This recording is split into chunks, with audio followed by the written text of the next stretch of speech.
വില്ലൂന്നിപ്പാറയിൽ കടുവ കിണറ്റിൽ വീണു. കൊല്ലംപറമ്പിൽ സജീവ് എന്നയാളുടെ വീട്ടിലെ ആൾമറയില്ലാത്ത കിണറ്റിലാണ് കടുവ വീണത്.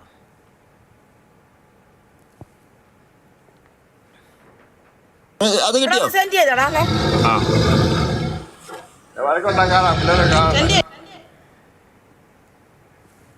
CK അഭിലാൽ വിവരങ്ങളുമായി ചേരുന്നുണ്ട്. അഭിലാൽ, കുറെ നേരമായി. അപ്പോൾ നടപടികൾ എങ്ങനെയാണ് പുറത്തെത്തിക്കാൻ വേണ്ടിയിട്ട് വനംവകുപ്പ് ഉദ്യോഗസ്ഥരൊക്കെ എന്താണ് ഇതിൽ പറയുന്നത്? കോന്നി നിയോജക മണ്ഡലം പരിധിയിൽ വരുന്ന പ്രദേശമാണ്. പത്തനംതിട്ട നഗര കേന്ദ്രത്തിൽ നിന്നും 39 കിലോമീറ്റർ അകലെ വനാതിർത്തി ഗ്രാമമാണ് വയ്യാറ്റുപുഴ.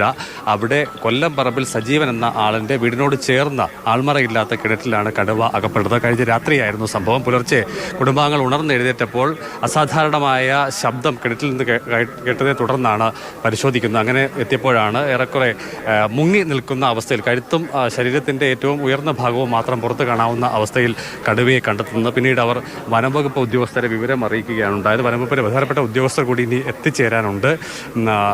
അശോക്, റേഞ്ച് ഓഫീസർ, നമ്മോടൊപ്പം ചേരുന്നുണ്ട്. നമ്മുടെ പ്ലാൻ എങ്ങനെയാണ് സാർ? അതായത് റാന്നി DFO, ബഹുമാനപ്പെട്ട റാന്നി DFOയും അതേപോലെ ഇത് ഡാറ്റ് ചെയ്യാനായിട്ടുള്ള ഡോക്ടർമാരുണ്ട്, വെറ്റിനറി ഡോക്ടർമാരുണ്ട്. അവരും സ്ഥലത്തേക്ക് ഉടൻ തന്നെ എത്തിച്ചേരും.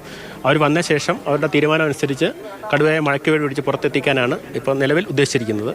ഏകദേശം ഒരു 2 മണിക്കൂറിന് ശേഷം മാത്രമേ ഇത് നടക്കുകയുള്ളൂ. ഈ കഴുത്ത് ഒഴിച്ചുള്ള ഭാഗങ്ങൾ വെള്ളത്തിൽ നിൽക്കുന്ന സമയത്ത് നമുക്ക് മയക്കുവെടി വെക്കാൻ കഴിയുമോ? അത് ജീവന്റെ ഭീഷണിയാവില്ലേ? അല്ല, പൂർണ്ണമായിട്ടും വെള്ളം പറ്റിച്ചതിന് ശേഷം മാത്രമേ മയക്കുവെടി വെക്കാനായിട്ട് കഴിയത്തുള്ളൂ. ശരി, പമ്പ് സെറ്റ് അടക്കം എത്തിക്കേണ്ടി വരും. നമ്മൾക്ക് സംസാരിച്ചത്. അപ്പോൾ എങ്ങനെയായിരിക്കും മുന്നിലേക്കുള്ള നടപടികൾ എന്ന കാര്യം കൂടി അദ്ദേഹം പറയുകയായിരുന്നു. വനാതിർത്തി പ്രദേശമാണ്, അവിടെയാണ് കടുവ കിണറ്റിൽ വീണത്. CK അഭിലാലാണ് വിവരങ്ങൾ നൽകിയത്.